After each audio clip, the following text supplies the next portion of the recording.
Halo semuanya, selamat datang di Puncak Kesunyian.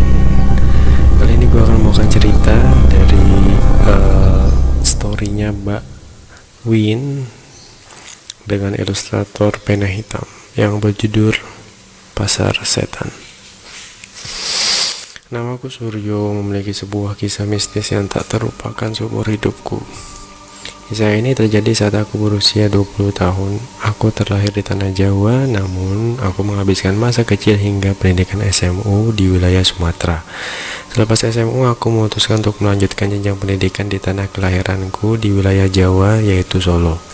Walaupun aku memiliki daerah asli suku Jawa, tetapi kenyataannya aku tidak begitu memiliki pemahaman tentang budaya dan adat istiadat nenek moyangku. Suatu hari, Pak Deku, yaitu kakak dari ibuku, akan mengadakan hajatan ngunduh mantu anak tertuanya. Untuk keperluan itu, aku harus menginap di tempat saudara sepupu di wilayah Magetan, Jawa Timur. Hal itu biasa bagi kami. Jika ada kerabat yang hendak mengadakan hajatan, maka kami akan membantunya. Mulai dari persiapan hingga acara usai. Sifat gotong royong begitu lekat mendarah daging merupakan warisan leluhur yang masih berlangsung hingga saat ini. Awalnya aku berencana berangkat menuju ke wilayah Cemoro Sewu dengan mengendarai mobil bersama orang tua dan kerabat lainnya. Namun jam kuliah hari itu begitu padat sehingga aku memutuskan untuk berangkat seorang diri menyusul rombongan lainnya yang terlebih dahulu sudah berangkat. Aku mengendarai sepeda motor sendiri menyusuri jalan berbukit selama kurang lebih 2 jam. Menjelang maghrib aku tiba di Cemoro Sewu. Konyolnya, mendekati gerbang pintu Cemoro Sewu, aku justru merasa ingin buang air kecil. Akan tetapi karena tidak menemukan kamar mandi, aku pun terpaksa buang air kecil di tepi jalan di balik pohon rindang yang tinggi. Setelah selesai melepaskan hajat, akhirnya aku melanjutkan lagi perjalanan. Namun entah apa yang terjadi, selama hampir 1 jam berkendara, aku seperti berputar-putar pada tempat yang sama. Kepanikan mulai melandaku karena hari mulai gelap dan di jalur ini tidak ada pengendara lain yang lalu lalang. Sepi terasa mencekam. Dari ketinggian jalan yang kulewati, aku bisa melihat kota lainnya yang diterangi lampu berkedip indah di bawah sana.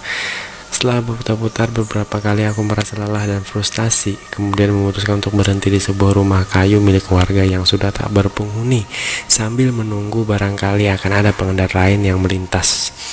Rasa letih dan lelah membuat kantukku menghinggapi. Berbahan ransel dan jaket seadanya, aku baringkan badan pada dipan bambu rumah kosong.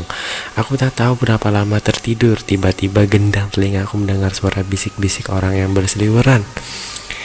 Aku terbangun membuka mata. Tempat ini begitu ramai, bagai sebuah pasar. Bocah-bocah kecil berlarian dan beberapa orang dewasa sibuk tawar-menawar barang dagangan. Aku senang karena tak lagi kesepian. Aku bangkit dan berjalan mengelilingi pasar tradisional tersebut. Aneka macam jajanan dan kebutuhan dijual di sini. Penciumanku mengendus aroma lezat seperti masakan. Aku berjalan terus mencari sumber bau tersebut yang membuat perutku mendadak lapar.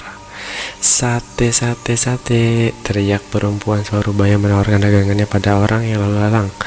Ngapunten bude, tumbas sate nenggih, dahar meriki, ucapku sambil duduk di dingklik yang tersedia di dekat jualannya.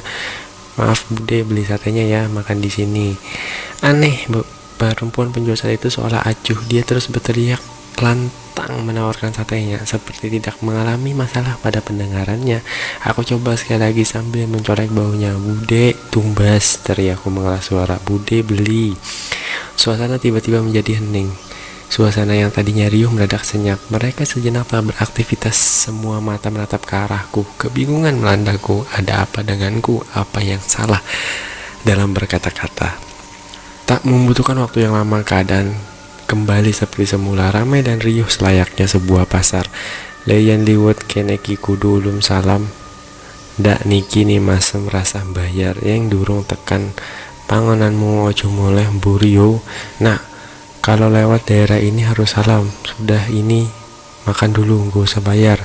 Kalau belum sampai tujuanmu jangan oleh ke belakang ya, kata perempuan penjual sate tadi sambil memberikan sebungkus sate untuk aku makan. Anehnya, perempuan itu juga menoleh ke lembaran uang yang aku berikan sebagai mahar sate yang aku terima. Mereka sudah mendapat apa yang aku inginkan. Aku segera pergi dan dari tempat itu dan mulai melahap sate itu. Setelah selesai makan, aku beranjak melanjutkan perjalananku. Kalau belum sampai, jangan menoleh ke belakang. Kalau belum sampai, jangan menoleh ke belakang. Kalau belum sampai, jangan menoleh ke belakang. Aku terus mengulangi kata-kata perempuan penjual sate tadi. Semakin kata-kata itu kuulangi, semakin perkataan itu mengusikku, memunculkan sensasi rasa penasaran pada diriku, memaksaku untuk menoleh ke belakang pada lokasi pasar yang baru aku tinggalkan. Wah, saat aku nekat melanggar rangkaian itu dan menoleh ke belakang, aku kaget tak terkira. Pemandangan aneh menyulut bulu kuduku berdiri seketika. Puluhan makhluk dengan berwujud menyeramkan memenuhi tempat itu. Aku ketakutan setengah mati, kakiku lemas. Meski begitu, aku coba lari sekuat tenaga, tetapi kakiku tak bergerak seinci pun. Aku mendekap mulutku karena tiba-tiba aku merasakan sesuatu bergerak lembut di daerah mulutku. Rasa mual yang melanda hebat, perutku merasa diaduk-aduk. Mulutku terasa penuh dengan sesuatu yang bergerak. Kemudian aku berhenti dan memuntahkan isi makanan yang baru saja aku santap. Kulepaskan dekapan tangan di mulutku, seketika isi dari mulutku keluar semua. Ternyata belatung-belatung menjijikkan yang keluar dari mulutku dan terjatuh di tanah. Belatung tersebut bergerak dalam kubangan air liurku. Cuy, aku membersihkan sisa belatung di mulutku dengan memuntahkannya berkali-kali.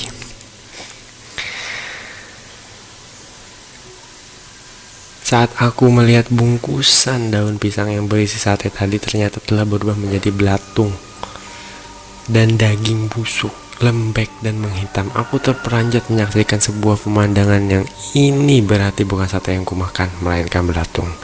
Aku kembali bergedek hebat membayangkannya. Rumah Pak Aryo kini kembali seperti semula, tidak terlalu ramai seperti 2 hari lalu saat acara ngunduh mantu berlangsung. Terlihat beberapa tetangga yang membantu Pak Aryo membereskan peralatan dan perlengkapan sisa-sisa hajatan. Sementara itu, di dalam rumah Pak Aryo, keluarga besar mereka berkumpul. Di sudut ruangan, Ibu Asih Suryo duduk berdekatan memandangi lantai dengan tatapan kosong. Di sampingnya Ayah Suryo, Pak Iwan, berusaha menghibur Bu Asih agar beliau tidak panik. Pak Suryo sudah 4 hari berangkat ke sini kok belum sampai juga. HP-nya mati, nggak bisa dihubungi. Aku takut terjadi sesuatu dengan Suryo, Pak. Tangis Bu Asih pecah, air matanya mengalir deras. Sabar Bu, insya Allah Suryo baik-baik saja. Toh kita juga sudah melaporkan hilangnya Suryo kepada pihak berwajib. Aku takut Pak, anak kita Suryo. Bu Asih tak mampu meneruskan kata-katanya, hanya menangis yang terdengar. Suryo, kemarilah ikut denganku. Aku akan menunjukkan jalan pulang padamu, ujar sosok kakek tua yang tiba-tiba sudah ada di samping Suryo yang lemas kehabisan tenaga. Ingat Suryo, saat berjalan pulang jangan sekali-kali menoleh ke belakang. Apapun yang kamu dengar, apapun yang kamu lihat, dan apapun yang kamu rasakan, abaikan. Kakek siapa? Kata Suryo.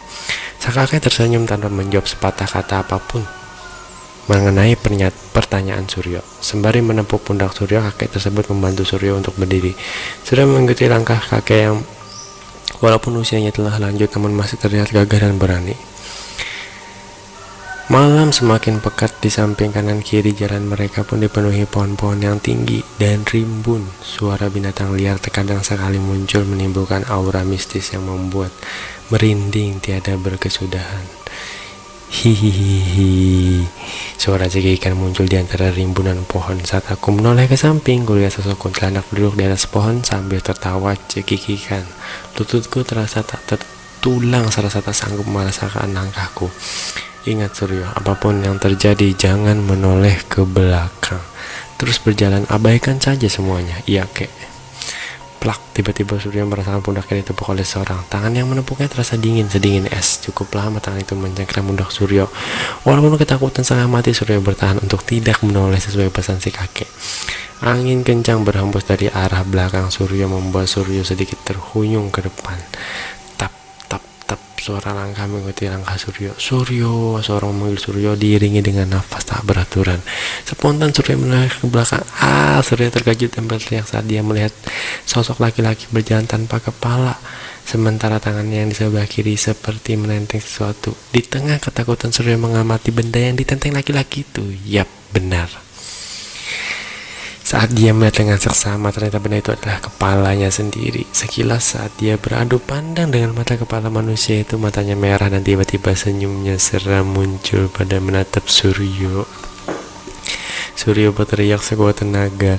Saat itu ia mencari kakek yang menuntunnya. Kakek itu sudah tak terlihat lagi. Suryo, Suryo, Suryo. Suara itu memanggilnya tiada henti. Angin kencang disertai kelebatan sosok-sosok menyeramkan berputar dikelilinginya. Perut Suryo terjatuh lunglai. Pandangannya menjadi gelap, gulita, sunyap dan sunyi. Permisi, benarkah ini rumah Suryo, putra dari Bapak Iwan? Beberapa petugas kepolisian sudah berdiri di depan pintu rumah Suryo. Benar Pak, Suryo anak kami. Dia sudah 2 minggu pergi dari rumah. Kami takut terjadi apa-apa. Maaf Pak Iwan, kami ingin memberitahukan berita tentang Suryo. Anak Bapak sudah ditemukan di sebuah jurang. Alhamdulillah anak Bapak sudah bisa kami evakuasi. Sekarang Suryo berada di rumah sakit. Kondisinya memprihatinkan. Berdoa saja Suryo bisa selamat Pak. Ayo Pak, kita ke rumah sakit, kita cari Suryo, kata Pak Iwan dan Bu Asih. Ayo Pak, kita ke rumah sakit, kita cari Suryo. Pak Iwan dan Bu Asih menuju rumah sakit tempat Suryo dirawat. Hanya saja setibanya di rumah sakit, Suryo terlihat linglung, tak mengenali mereka. Butuh waktu 2 bulan mengobati Suryo ke orang pintar hingga Suryo bisa pulih seperti sedia kala. Selesai.